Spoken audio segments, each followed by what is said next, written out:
because it's time to turn up the volume and hit the road with another powerful episode of Truckers' Voices. Join us tonight as we bring you real stories, real conversations, and real voices from the heart of the trucking industry. From the highways to the home front, we're shining a spotlight on the men and women who keep America moving. Before we get rolling, we want to give a special shout out to Reese Across America Radio. You can find them at reaseacrossamerica.org/radio. You can also listen to them anytime on the iHeartRadio app, as well as the Odyssey app and the TuneIn app. Just search the keyword Reese Across America and stay connected to the mission that honors our heroes and supports our nation's drivers. So buckle up, invite a friend, and get ready for a great conversation. This is Truckers' Voices. The host, Tim Taylor, and my co-host is Steve Brand. So let's get ready to roll. Opinions expressed on Truckers' Voices are those of the host and the guest and do not reflect the views of any employers, affiliates, or organizations for informational and entertainment purposes only. Well, good Thursday evening, everybody. Hope everybody's doing good out there in trucking land or traveling land or whatever you want to call it. I hope that y'all had a good day and a safe day. Hey, there was a lot of things going on out there on the highway today on my trip up and back from Atlanta. Several accidents, and just want to remind everybody, whenever the weather turns, whether it's raining, snowing, or whatever, you got to increase your following distance, and you actually got to slow down and start really, really looking at that big picture, because of that today, there was chain reaction accidents on I-75 and several vehicles was involved. So I just want to remind everybody, slow down and increase your following distance in bad weather. But hey, this is Truckers' Voices, and we have got a good lineup for y'all tonight. We have Herschel Evans and Alissa Cares. Sorry, Alissa, butchering your last name before I even get started. But we are going to get some safety drive updates going here and give y'all some information. And we're going to talk about, Safety Drive 2026 and stuff like that tonight. So we have got a full hour of stuff that we're going to cover. So y'all hold on, because this is Truckers' Voices. I'm going to bring Herschel and Alissa in here, and we're going to get this podcast started.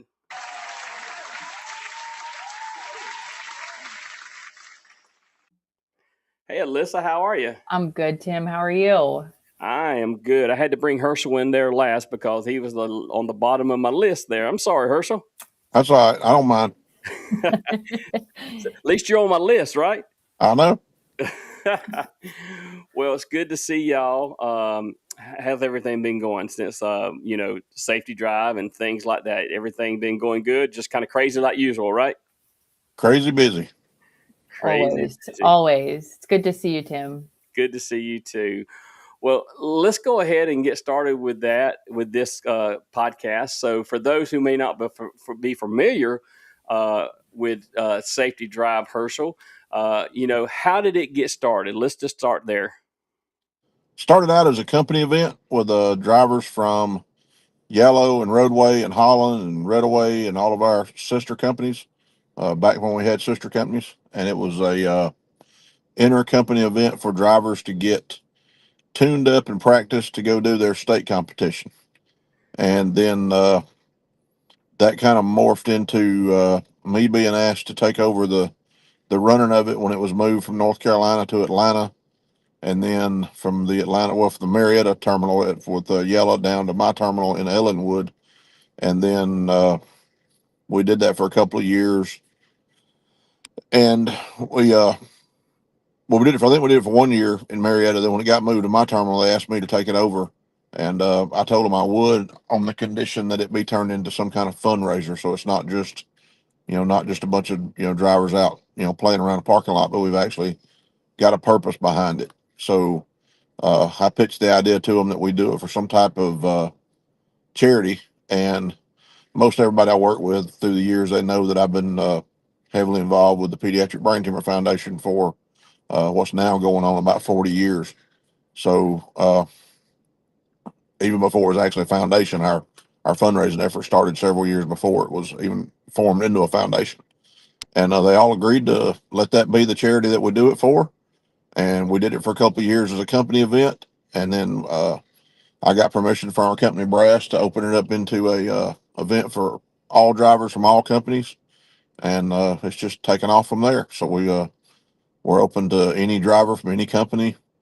Uh, we're not as strict as the state and national competitions as far as who signs up and what classes and those kind of things. But we make it a pretty serious competition and hope to do it so that drivers can get some practice in and a little bit of experience before they take off to their state TDCs every year. Yeah, yeah, and it is a good time and a good place to tune up after coming off of a rusty season of for TDCs. I know TDCs are going on right now. We've probably got some listeners right now that are at TDCs or getting ready for TDCs, but it is a good tune up for sure amongst everything else. But it's a good time too. Alissa, I want to ask you. How did you personally get involved with the safety drive? Take us how you got married into this thing. Well, I'm fortunate that I was able to. I have been with the Pediatric Brain Tumor Foundation as a full-time employee now for about 4.5 years, primarily working in the fundraising area and with our Ride for Kids motorcycle program, which is actually how Herschel got his start with the foundation many, many years ago. So with this, sort of unique fundraising element that Safety Drive brings, I was fortunate to be the one, afforded the opportunity to be Herschel's partner and the volunteer planning committee's partner in this. So it is certainly one of the highlights of my, role to be able to support in this case, because it is such a fun, unique, and inspiring event and community. So while it is, part of my role, it is so much more than that. So my next question, Alissa, was going to be, what keeps you coming back year after year? So Yeah. you kind of answered that already. I do want to kind of twist that question a little bit and ask Herschel. Herschel, I know this is a big undertaking for you every year. What keeps you motivated? I mean, man, I know that you got a lot of irons in the fire, but what keeps you motivated, Herschel? I got involved with the Pediatric Brain Tumor Foundation. Like I said before, it got formed in 1991, and the Atlanta Ride for Kids started in 1984, and I got involved with it around somewhere around 87.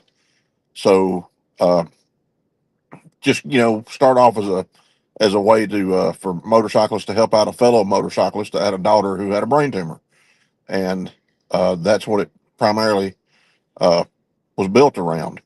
And being involved with it and getting to know the founders of the Pediatric Brain Tumor Foundation, Mike and Diane Trainer, becoming friends with them over the years, it just always seemed like it was the pediatric brain tumors is a disease that affects a very small number of kids, but it's a extremely devastating disease. And it's like David fighting Goliath. It's like, if you're going to pick on a bully, pick the biggest one you can find and, try to whip up on them. So that's what we're doing with the safety drivers. We're trying to, whip up on that Goliath. And it's just uh, it's a hard fight, and it's a worthy fight. So to me, it's just always been something it's good to be involved with, because what you're doing is making a difference. What you're doing is having an effect, and that the kids that you're helping and the families you're helping, you're not helping just kids, you're helping their families too. Uh, they're deserving of it, and they didn't ask to be involved with this. This is not something just that just that comes about for anything that you've done. It just strikes out of the blue and hits a family, and they have nothing to do with it. They don't we don't know any kind of causes that it comes out of. It's just one of those things that just comes out of the blue and affects a family. So to me, it's just one of the things that, if you're going to help somebody that's that really needs it, and somebody that really is deserving of it. And I just feel like it's always been a great cause, and always been something real worthy to be involved with, trying to help someone that really needs it. Yeah. And Herschel, with everything that you do, organizing and getting everything together, um, your passion is, but for those kids, and it's a lot of work, and it's worth it in the end. I mean, I know that at the end of the day, when you can sit back and reflect on it, you can look back and you say, "Hey, I am making a difference," for this cause here. Yeah, I mean, I look at it like we're making a difference because, everybody likes to call this thing Herschel's event. I hear that word a lot. Are you going down to Herschel's event? I mean, I I, don't, I've called it Herschel's event. I know you do. I mean, a lot of people do, and I don't begrudge that, but it's a lot more than that. There's a massive team of volunteers, Yes. and the only thing that I do for, I mean, I'm not Superman. I mean, when I we put this event on, all I do is ask a bunch of other folks to get involved, and they say yes. And when I ask those people, it's mostly people in the trucking community that have stepped up. It was, for a long time, it was people in the motorcycle community, which, just like the trucking community, the motorcycle community is full of really good people. I mean, just good salt of the earth people that are willing to help people. Yeah. And by getting the truck drivers involved with this, uh, it's been amazing to watch. The transformation, and it's the core group of people that we call our committee that work several months prior to this event coming together, with many conference calls and emails and phone calls and text messages, and to make sure everything's lined up and everything's put together like it needs to be. It's absolutely a team effort. It's not this isn't Herschel putting this event on. This is Herschel, asking a bunch of people to help put this event together, and a bunch of people saying yes and getting involved and doing it. Yeah, yeah, and Herschel, I'm going to say, you said you're not Superman, but if there's anybody right there next to Superman, you are. So I'm going to move on to the event that we had this year, and let's do like a little overview of the event. So let's talk about 2026, and I'll ask Alissa this: how Yeah. many drivers participated in this year's safety drive, or let me put it this way: how many drivers registered? So that's this was our first year of meeting max capacity before the deadline. So we had set a goal of 250 registered drivers. The due date for that, or the end date for that, was about a month out Oh, great. from the Right. event itself, and we actually hit that about 2 weeks early and started a wait list. So we were up there, Herschel, over 270 registered once we had all the wait list folks that we brought in. I, It was getting pretty close to 280, I want to say.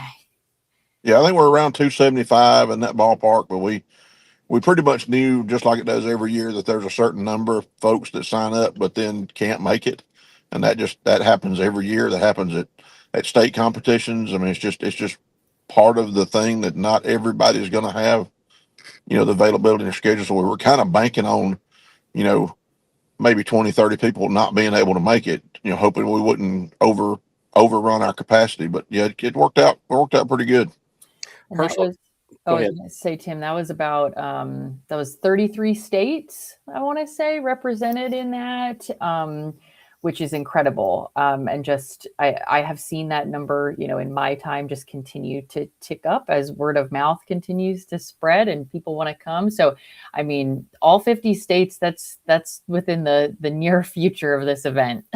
That would be awesome. And you speaking of that, that was actually going to be my next question. But let me ask you this question here: was there any new states represented that y'all know of this year, or first time participants from those states that stood out? Maybe not first time, but I know we had a handful of people from Washington State this year, which I believe, as the longest distance traveled, right, is given the award there at the end. That was awarded to someone from Washington this year, because that beat out some of our folks from California, which is absolutely incredible to see such a response there. Herschel, anybody stand out to you from that sense? I was thinking we had some, either Louisiana or Mississippi might have been some first timers coming, which is, Louisiana's TDC was traditionally has always been just like real close to the same date as Safety Drive. So those drivers were, getting ready for their TDC, and we didn't see anybody from Louisiana for several years. I think we might have had somebody from Louisiana for the first time this year. I'm not positive on that, but yeah, we've had, we get them from, the west. Getting them from the West Coast is crazy to me, but we've had Idaho and Utah and uh, Nevada and California. We've had them represented for several years. So I can't wait to see somebody from Alaska and Hawaii represented. that would be pretty cool. That would be awesome, wouldn't it? That'd be a heck of an undertaking. You're right, right. Well, have we not have somebody there from Alaska before, or is that somebody I at don't. I NTDC? don't think I've met several drivers from Alaska at NTDC. Yeah, Some of them from the Carlisle company, that does the famous for the ice road truckers. But and I got a good buddy of mine that lives in Hawaii that he and I competed in the 5-axle class with each other several times at nationals. So got to get them. Got to get them to Safety Drive. yep. All His right. name is Joel. I think his name is Joel. He works for it's either Air Gas or Holox. He drives a welding gas truck. Okay. All right. So from this year's 2026 Safety Drive for a Cure, was there any standout stories or anything that come out that might have been impactful to you, funny to you, or anything like that? I'm asking both of you. I think it's super fascinating every year just hearing, the new people who are learning about the event, right? There were several people even leading up to the event that I had either talked with on the phone or emailed with saying this was their first time coming out and how excited they were for this. And I think that just speaks volumes to this community. And the impact that they have, that this community has for this event and our mission. Yeah. I had a conversation with Steve Elliston from I think is he from Michigan? They came down. Yeah, he transferred with Walmart down to Valdosta, Georgia. Yeah, right. So he competed at Georgia this year for the first time and actually won the tanker class. I remember him, Herschel. But he made a comment to me. Him and his wife both said that when they came down to Safety Drive, they said it was one of the most well run events like that, or TDCs that they had ever seen. And I thought I really appreciated him making that comment. But I know from behind the scenes it always feels like chaos, because we hear everything that's about to go wrong or trying to go wrong or on the verge of going wrong, and it's we hardly ever hear what goes right. And because nobody comes up to me and says, hey, guess what, everything's running perfect. It's every time I hear my name, it's because something's run off the rails, or coffee's out, or it's toilet stopped. The toilet stopped up, or that's what I get called for. So it's and I would say we continue to see new sponsors in the space too, right? Which is really fun to see who's learning and who's engaged and wanting to know more. And I'd be remiss if I didn't mention top sponsors for this year: Great West Casualty Foundation, ATA, Anna Steele. But that list is 55 plus, which I think just again speaks to this community, how the word is spreading, and how Herschel, I'm always going to applaud you for your leadership in this, and finding the people who are going to amplify the work that you're doing so that it is having that ripple effect. And it's all about the network of people that are out there talking about this. So it's showing in the growth every year. Yeah.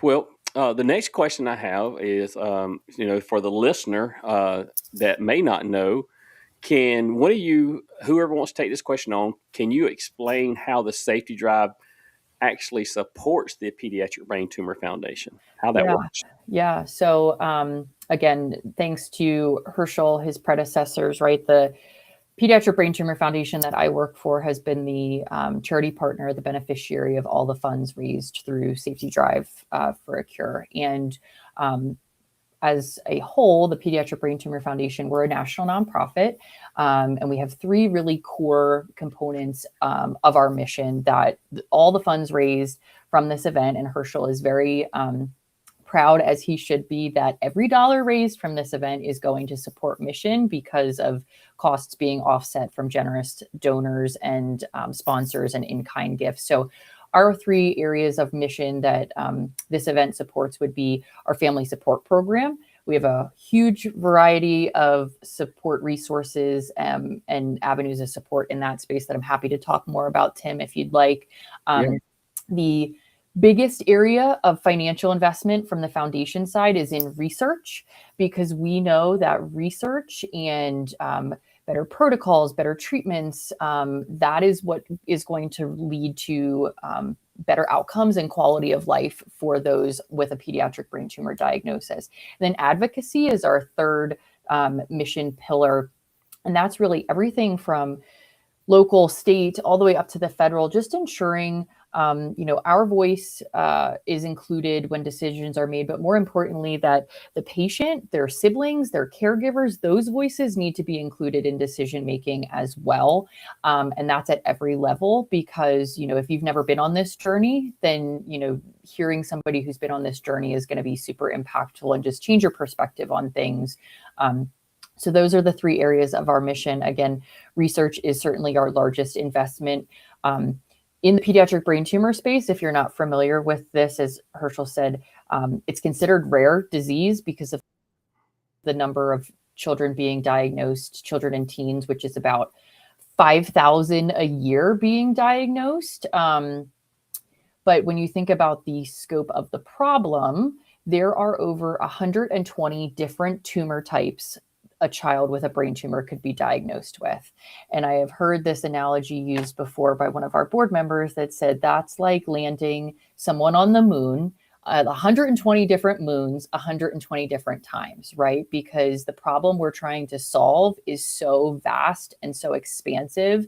And when you think about then the research that needs to be conducted to investigate all those tumor types and the mutations, and it's a really expansive problem. So that is why things like this are so important, because there's some great research work being done out there. We are so invested in finding the right projects, innovation, things that leverage data and AI, and are just going to deliver those better outcomes and quickly, right? Because we also understand that children don't have time to wait. And we need better care for them now. And that's what Saftey Drive is allowing to happen. Gotcha. Yeah. And very, very good information there, Alissa, for sure. Herschel, why is the trucking industry so important to this cause? I mean, it just speaks to who truck drivers are. They're like I said before, they're salt of the earth people. They're just, they're good folks. They're people who know what it means to do a job that has a direct impact, on our communities and the world we live in. When a driver doing his job every day, when we make deliveries to hospitals, grocery stores, schools, wherever we're going to, the businesses that build products that, people get jobs or have jobs because we know that, the job we do every day is impactful. And, it's not hard to take people who already know how that feels and get them involved in a charity where they can know what they're doing has an impact, and they know what they're doing has an immediate benefit to those who are affected by this disease, their families. So, and it's just a matter of, they're just good people. I mean, they really are. You hardly ever, run into a truck driver that's a real, goober. I mean, they're just not. There's a few out there, but there's just, it's not. They're mostly good people. There was a comedian that I followed for years and years named Jerry Clower, a real funny guy from Mississippi. And he had in one of his skits, he would always say that, he said, I told all my grandchildren, if you ever break down on the road, he said, flag down a trucker. He said, it's good people, they'll help you. So it's just, it's, everybody knows that. They just know that, truck drivers are the kind of people who we get stuff done. I mean, we make stuff happen, and that's what we're doing with safety drivers. We're making this happen. Yeah, for sure. I'm going to quote Ralph Garcia from last week's podcast. Right, Ralph said at the end of the day, he's retired now. He signed his papers today, but he said at the end of the day, I can know that I did something good with my job, and I think that holds true with what the trucking industry does for the Pediatric Brain Tumor Foundation, knowing that you made a difference and you did something good at the end of the day. For Yep. sure. For sure. Alissa, tell me what's one of the most powerful stories that you've heard from a family who's benefited from, the foundation. That's a great question.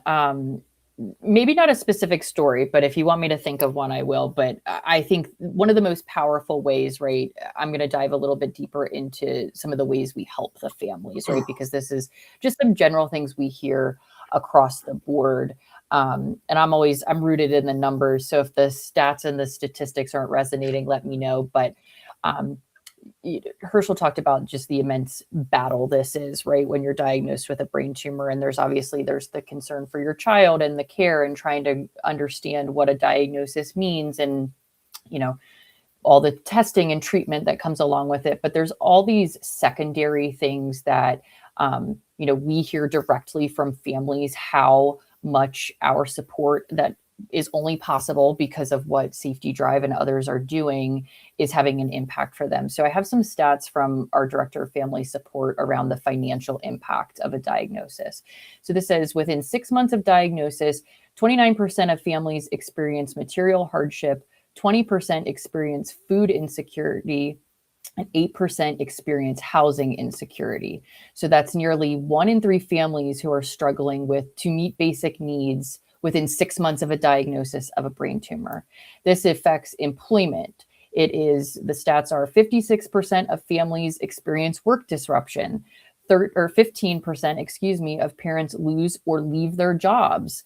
37% have to reduce hours or take leave. And so the income loss associated with this diagnosis, right? That's typically not, when someone who comes to us, Tim, I think back to your original question, someone who comes to us with a new diagnosis and is, asking, what does this term mean? Or, what options do you recommend? Or where do I go for support? It's our team's job, our team, to be able to ask these secondary questions of a family to say, have you thought about, from a caregiver perspective, how this is going to impact you financially? And then what can we do to support you, right? Because there are way too many things for a family to consider, especially in the beginning of a diagnosis when everything's so fresh and so painful and so new. And so, our job is to be able to explore some of those things. And then, we hear directly from families that, things like gift cards that we provide so that they could have gas transportation to be able to get to a treatment appointment. When we send care packages, when we provide, the opportunity for funding to a family so that they can pay their cell phone bill for the month. Those are the real tangible, sticky things that I think are such a strong takeaway from all of this, is that every little bit helps. And it's those really basic needs that, outside of the incredible care that we hope these kids are able to get at different hospitals and health institutions, that those real tangible things are what things like Saftey Drive are able to provide for families. Yeah, and what you're saying really resonates and hits home with me, because I had a family member, my sister, my niece, she died at 10 years old of acute lymphocytic leukemia. All right. The financial strain that it put on my sister and her family, was really, really, it really hit hard. And so I understand exactly what you're saying. And I can't relate, but my sister can, with what some of these families probably go through financially, because it's like, you don't expect this and it hits you out of, but you know, what we do in the trucking industry, you know, I'm so proud to be a part of, you know, at the end of the day, I know that we've done something good for somebody. You may, Absolutely. That's something it's something everybody that knows about this event, that attends this event, that talks about this event should be so yes. proud because it is all making a difference. I want to underscore that because I Yeah, love yeah, that. and I tell people they's like, well, you know, when I sell raffle tickets for the trailer or whatever I'm raffling, you know, they'll say, well, you know, I probably won't win anyway. I said, no, no, no. I said, stop. I said, you are a winner anyway because you are making a difference in a child and a family's life. Absolutely. You know, whether it's $5, $10, or $20, right? Absolutely. So speaking of that, that's a good place for me to kind of switch gears here and go into the fundraising part of this. So, how much money was raised during the 2026 safety drive? Herschel? Well, yeah, you broke it on a little bit. He's got a bad connection. Yeah, I got a full bar. I don't want to steal his thunder. Is that me or is that one of y'all? Yeah, you might want to just go ahead and listen, kind of. Okay. Well, Herschel, so we announced a total, I want to say at the event of over $75,000 raised for the 2026 safety drive for a cure. However, that has since grown as well. So we are sitting just shy of $80,000 raised. Which is the largest amount ever raised by this event, which is absolutely, it's absolutely incredible. Wow. So, Herschel, you there? Yeah. Can you hear me? Yeah, you was getting a really bad connection, getting like a lot of crackling in there with us just then. But I'll go ahead and ask Herschel this question. Let's try this. So, Herschel, what were some of the most creative ways that you've seen drivers and supporters do to raise money this year? I'm still breaking up on my end. Yeah, he's breaking up on my end too. Alissa, are you hearing me good? Okay. Yes. He must have a bad connection there. Herschel, if you'll log out and log back in. There you go. So I'll pop that question to you because you see these Yeah. drivers that, you know, are with their fundraising pages and some of the different stuff that people do to raise money. Yeah, I have seen everything from, people who have been awarded, additional funds or, gifts through their employer, turning around and, contributing that back to the cause to everything is simple. I say simple. Everything in fundraising is so generous. So I don't mean to downplay, but just using, their online fundraising platform and just telling people on Facebook. I'm friends with a lot of the drivers now on Facebook, right? And seeing them share their personal story about why they're involved, right? For your individual network, for you to be able to say, this is something I do annually, or this is my first time doing it, and this is what it means to me. That really resonates as such a genuine outreach. So everything in between, I mean, you have your raffle. We have the on-site auction that we do. There was I've seen people do their own types of like arts and crafts projects and raise funds. It's all very unique and very flexible based on what you want to put into it and what part of your network you want to tap. Gotcha. Herschel, you back with us? I am, but it's still breaking up real bad. I'm not sure why it's doing it. I'm getting a great signal on my phone. Yeah, not making a good connection with the platform for some reason. We can hear each other fine, but let's just continue on. I'll ask this question, and then we'll try it, and we'll see how it goes, Herschel. So Herschel, were there any company or sponsor contributions that really stood out to you this year? Well, we had a new, was it Great West, Alissa?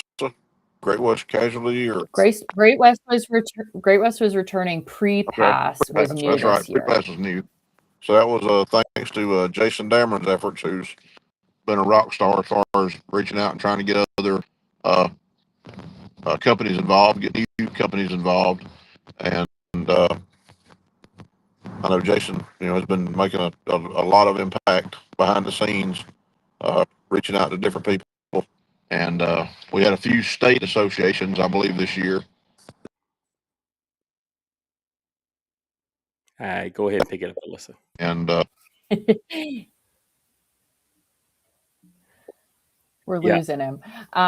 The state associations was definitely one, Tim, to your question, that we continue to see different state associations show interest. We'd love to see that, knowing that we have 33 states with drivers attending the event. I think that's one big area and takeaway from this, right? If you're a driver listening and you're curious if your state association participates or wants to, reach out, let me know. We can get them information. Just because it is such a camaraderie of the state associations. We saw a couple new ones this year, such as Nebraska joined on, which was fantastic. And we'd love to see that to continue to grow, just to represent, the drivers who are coming out and giving their time and talent, and to see the backing of the different states. I got you. So how can an individual driver or a small fleet, get involved with this fundraising? I know how the individual can, but how about a small fleet?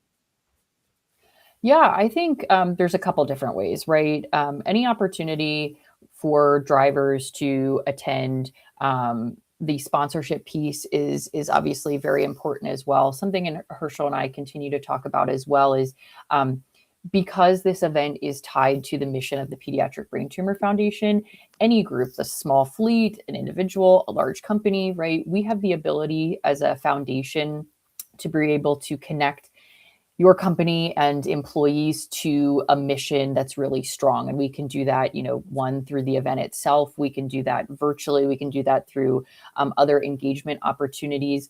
And then really the awareness piece is one that I think is so important. And I know as a fundraiser, right, I love to see those dollars tick up and the impact made. But awareness around what this event does, what the driving community, the trucking community is doing, the foundation itself. This, we've talked at length. This is May is Brain Tumor Awareness Month, right? So this is one where we look for partners, individuals, small companies, anyone to really amplify the work of what we're doing at a foundation level. And something like mission awareness, right? That's free.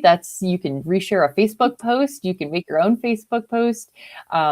There are so many different options and sort of entry points into how to support what we're doing. Yeah. And I'll tell you, going back to drivers getting involved and, being creative and all that as well. I seen some drivers doing something this year that was good because they were creating their own videos and getting out there and doing it. And I've been doing that for years, but I seen some other drivers jump on that bandwagon and doing that also. Let's see if we can get her. Hey, Herschel, are you there? All right, let's try this again. I got the iPad fired up finally. Okay. All right. Well, hey, you come in at the right time, Herschel, because we're fixing to talk about the big news that I have been trying to advertise all week long here. So let's get with it here. So, Herschel, what is the current raise so far for the safety drive for 2026? Tell us again. For this current year? Yes. We're sitting just shy of $80,000. Just shy of $80,000. Wow. And we're pretty sure we got a few more donations coming in. That's counting. That 80,000 is counting some of those. So yeah, I'm trying to remember which one's being counted and which one isn't. But we're just shy of 80,000 for this year. If we can make it to 85,000, that will put the grand total for this event since it started up to $500,000. So wow. That's what we're trying to reach.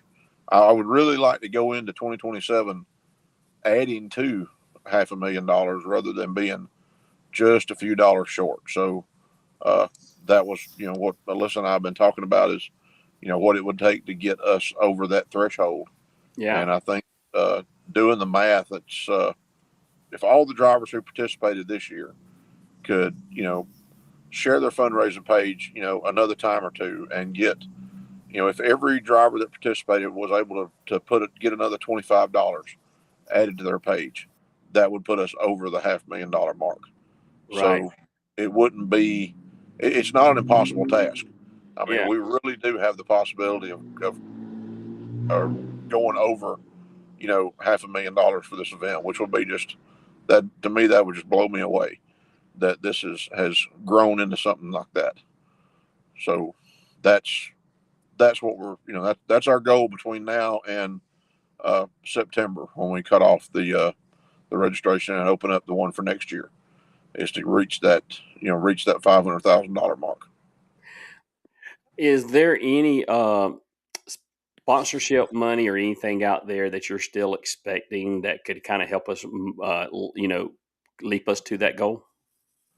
Not that we haven't already counted, because most everything we're counting right now is stuff we've already got written agreements on, and we've got promises for, and we know that it's just in a matter of being in the process of getting the check written. But it's people we've dealt with before that have donated before. We know that they're good for it. We just don't actually have it in our hands yet. But that's just part of how this thing goes. Is everybody's timetable is not the same as ours. So we know some of these larger donations are coming, and we know we're gonna reach up there and be right at that $80,000 mark. But what we need is that other $5,000 would really put us, where we really, really, really want to be this year, is to crack that $500,000.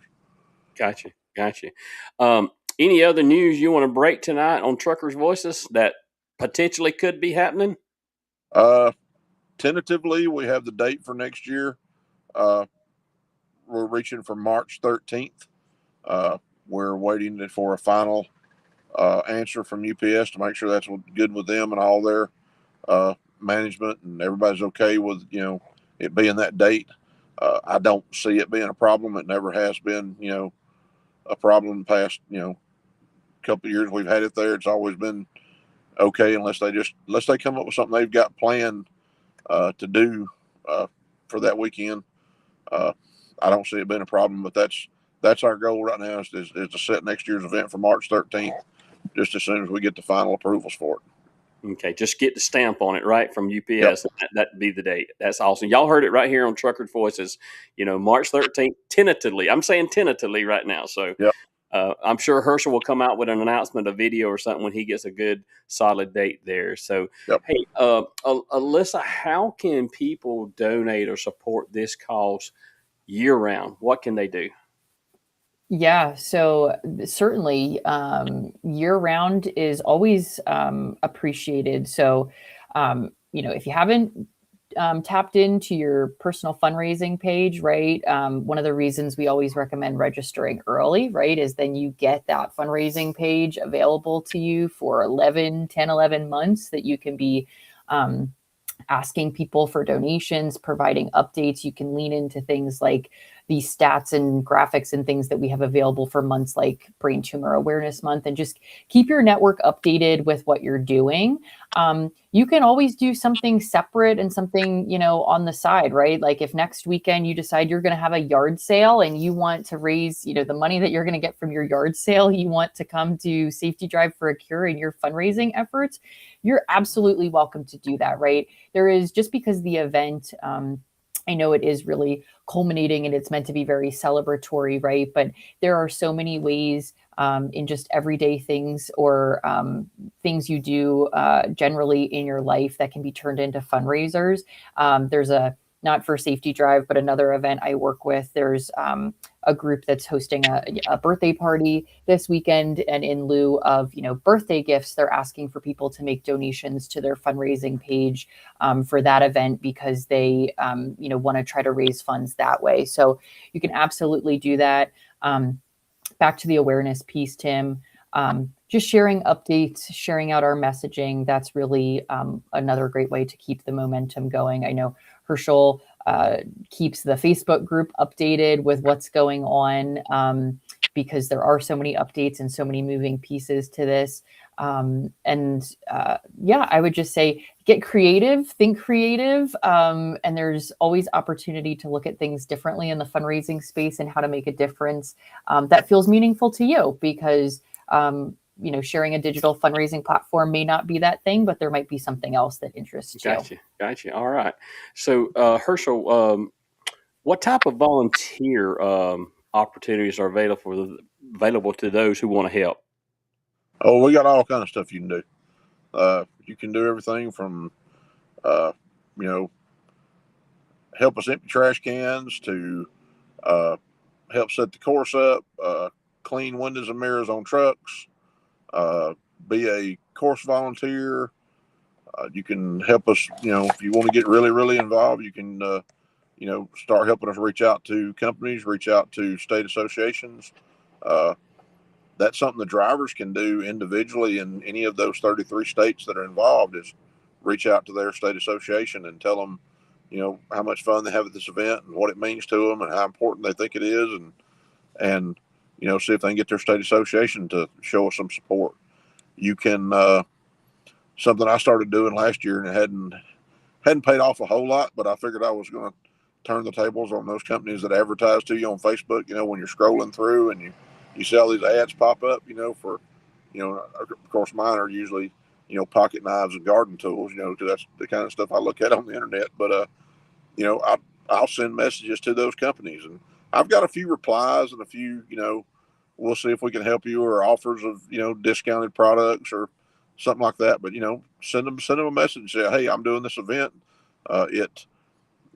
Tell them what it pertains to, tell them the audience it has. And, normally it's, some of those things like, manufacturer of, CB radios, or, like I said, pocket knives, or anything like that, a truck driver might want to be involved with, or, something he might use or she might use. And then, ask, just ask. That's why I tell people my only talent is not being bashful. I'll send an email to somebody, cold, and just ask for them to be involved with us. Sometimes it pays off, sometimes it doesn't, but that's the kind of stuff we need. The drivers that have the time to help us, we could use help doing that. But the day of the event, there's always something going on. Laura Darnell keeps our volunteer page. She is our volunteer coordinator, and make sure that all of the slots are filled in and people are, assigned to where they need to be. And, there's probably some things coming up for this year where we're going to institute a kind of a voluntold course judge situation, where you're going to have a certain time that your group, your run group, we did run groups this year in colors, and, your run group is going to be given an assignment to be judges on the course at a certain time. Because when you have, 2 courses with 10 problems each on a course, there's about 40 people at a time that we need out there on the course judging. Right. So, there's always something to do there. You'll never sit around twiddling your thumbs. If you want to be involved with something, we can always find something for you to do. Right.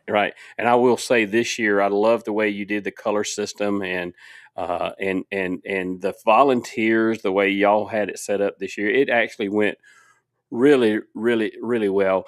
I will say, I'll take off the podcaster hat right here, and I'll say, as a member of the Safety Drive for Cure, the committee, whatever you want to call me, volunteering is now.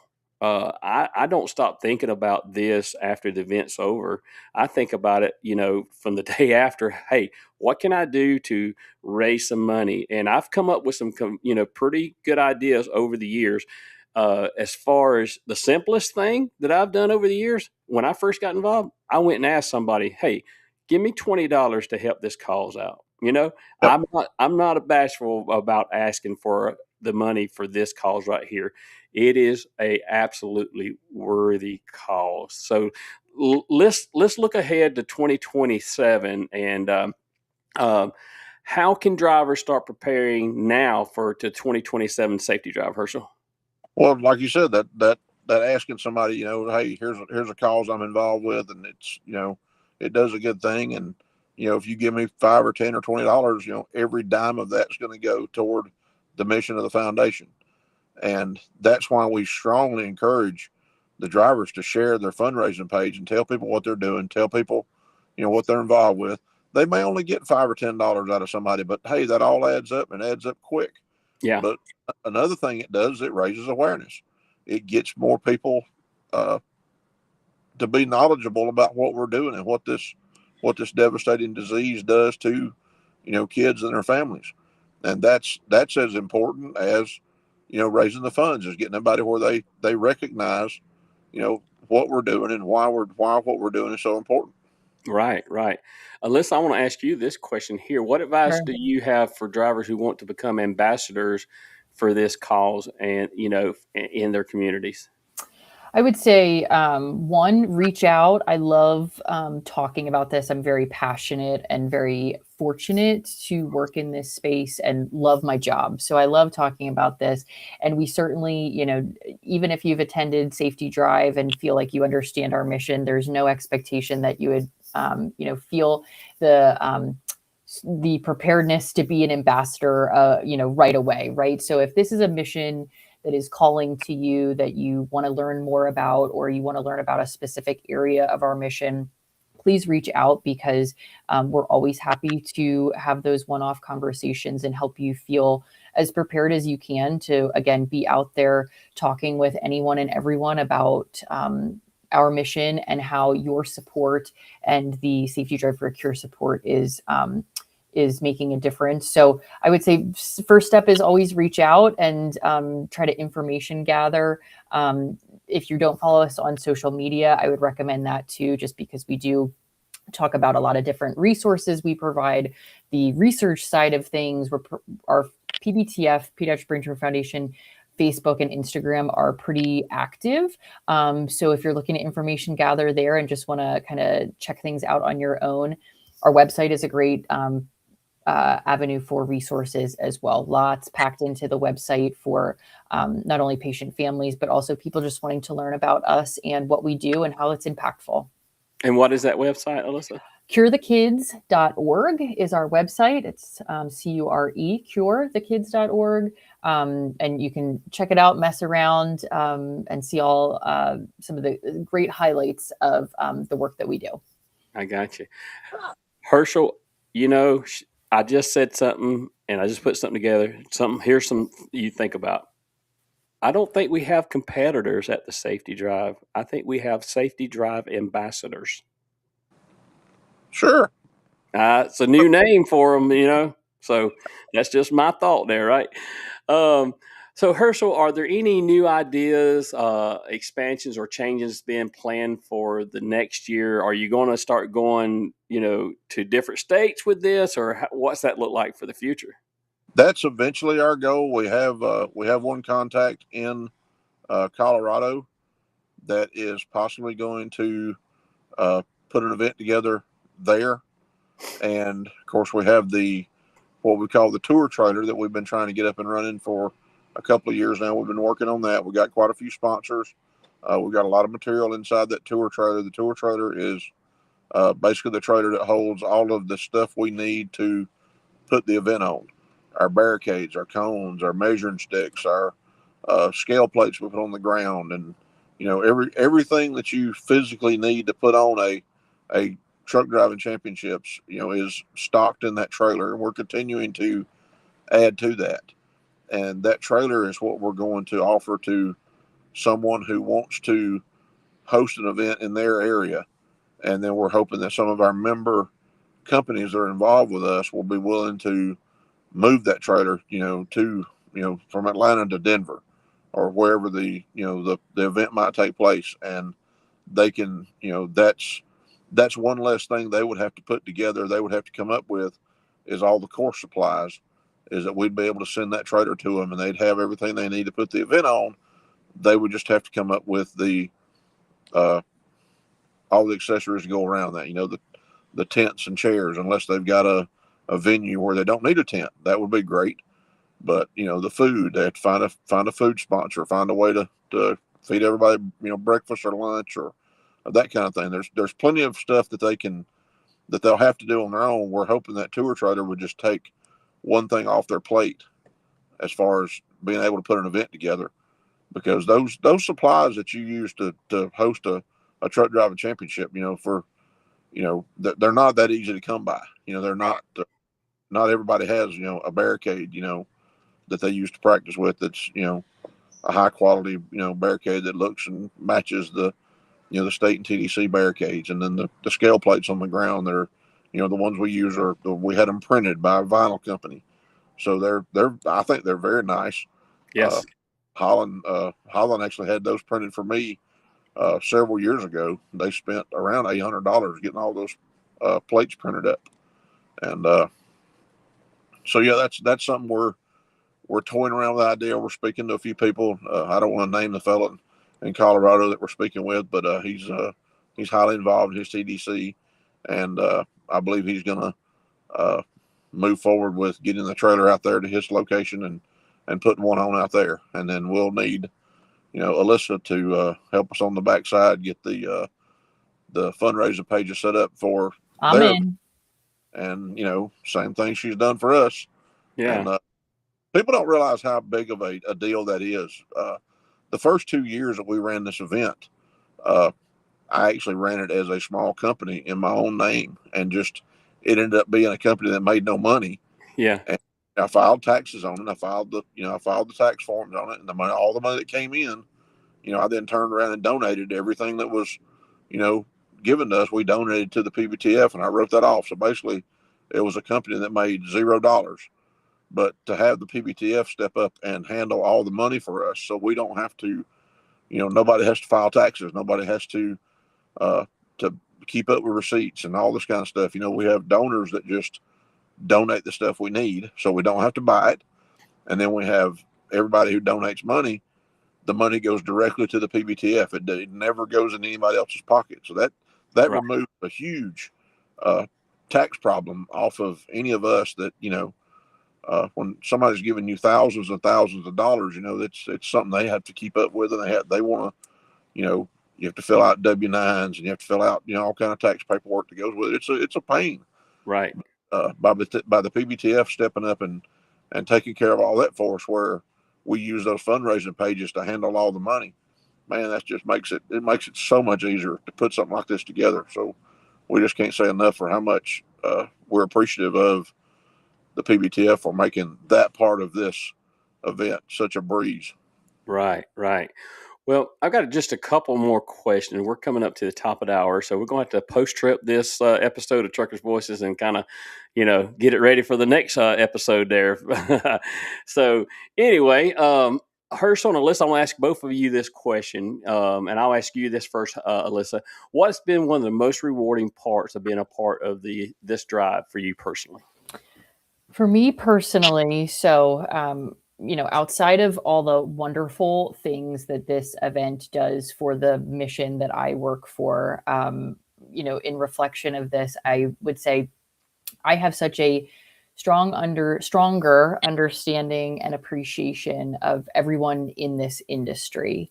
And as someone, I can't say I'm going to take on truck driving in my future career, but as someone who now has the opportunity to work so closely with individuals who are so passionate, so driven, so focused on community and safety, it has opened my eyes that, I would hope that just as you are all ambassadors for the work that I'm able to do, that I can be an ambassador for the work that you all do and be an advocate for just the service you all provide to our country and me. So I would say personally, again, outside of everything that is done for the mission, is just an eye-opening to the incredible nature of this community. So thank you. Yeah, absolutely. Herschel? I guess my favorite part of it is watching the better half class and the people who don't drive a truck, whether it's a wife or a daughter or a son or a nephew, whoever it may be, somebody who doesn't drive a truck, seeing them be able to get in a truck and actually give it a shot, give it a try.